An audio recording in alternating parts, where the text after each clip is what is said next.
going to the Spartanburg Science Center to check out the corn snake.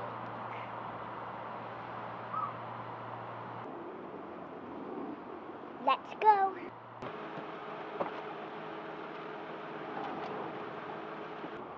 Hi, Kayla. Hi, Eliana.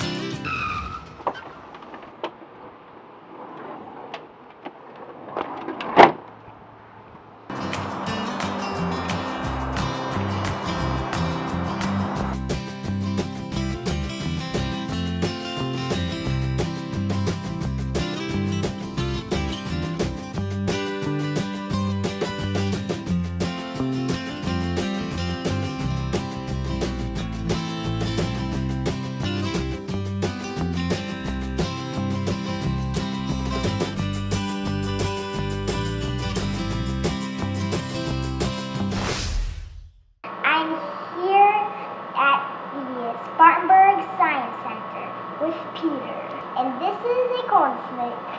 Peter, can you tell us a little bit about this snake? Sure. And so this is Mace, and like you said, she's a corn snake. They're very commonly kept in the pet trade. She's a very calm snake. I take her out to do all sorts of educational programs, and so she sees thousands and thousands of kids each year. That's cool. Yeah. You know what she eats? So she is a constrictor snake, and so she's going to be eating different types of rats and mice and things like that. And so just like a lot of the snakes we have around here, like we've got black rat snakes, very closely related to those. Why do they call them corn snakes? They're called corn snakes because people would oftentimes find them in their corn silos. A lot of times people think they're eating the corn, but they're actually just going after the rats and mice, and so they were really good at keeping down pests and things like that. That's cool. What's the life cycle for a snake like? Okay, so they're generally born, they're very small. A little hatchling of a corn snake would be about this big. They curl up in an egg that's not terribly large. It's a little bit smaller than this. It's kind of hard to demonstrate it. But she's going to lay about 10 to 20 or so of them. And then they hatch using what's called an egg tooth. They've got a little tooth that would be right about there at the tip of their nose, and they'll use that to cut through the egg. Eggs in snakes are not quite like chicken eggs, where you can take a chicken egg and just crack it and it breaks open. They're much more leathery, so they need something that enables them to cut right into it. It takes them about a couple of years before they reach maturity, become adults, and then they're able to go and have additional babies of their own. She was born in captivity. These are very commonly captive bred because people love them as pets, and so they breed fairly easily. And I think they're pretty awesome, don't you? Yeah. Peter, corn snake come in all different kinds of colors. Can you tell us one of the other colors? Sure. So this is a Great Plains rat snake. Now this isn't a corn snake, but they're very closely related, and they can actually interbreed.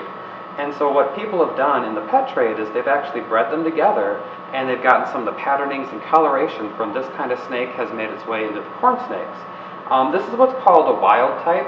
Wild type is basically how you'd find them in the wild. You'd find them sort of looking a bit like that in some of the southern parts of South Carolina and into the Georgia border a bit. But if you go to different locations in the country where they've got corn snakes, they tend to look a little bit different. And so by taking the ones that look certain ways and by breeding them in different ways, they're able to get these really cool patterns.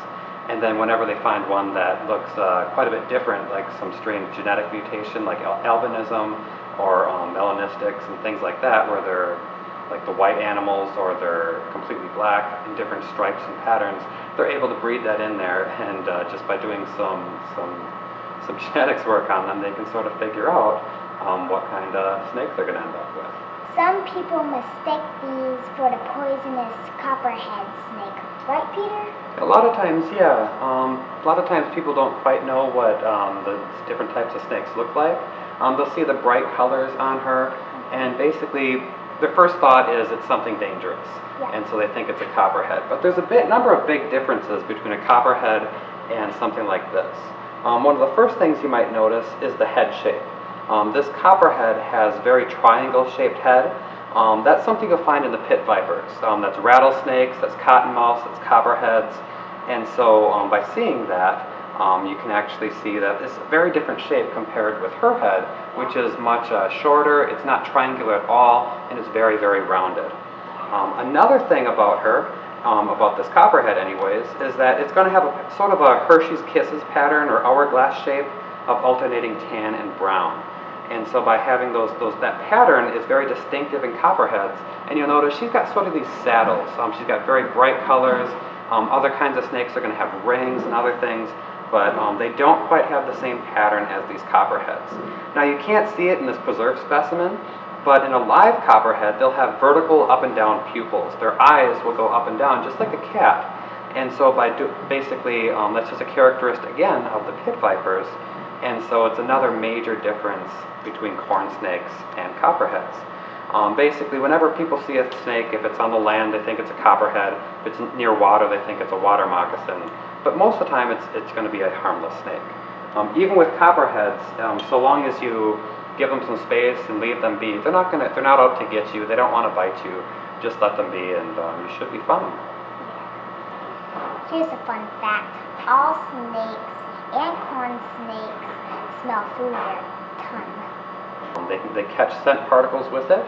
They bring it back into their mouth, and they've got a special organ that analyzes it. It's a special thing in their mouth that tells them what that smell was. And so you can smell through your nose, but they can smell through their nose as well as through their tongue there. Thanks, Peter. We'll really be looking forward to another creature next time. I'll be glad to show you. Thanks for watching. If you enjoyed the show, please like and subscribe to see more of Caleb's Creature Adventures. See you next time.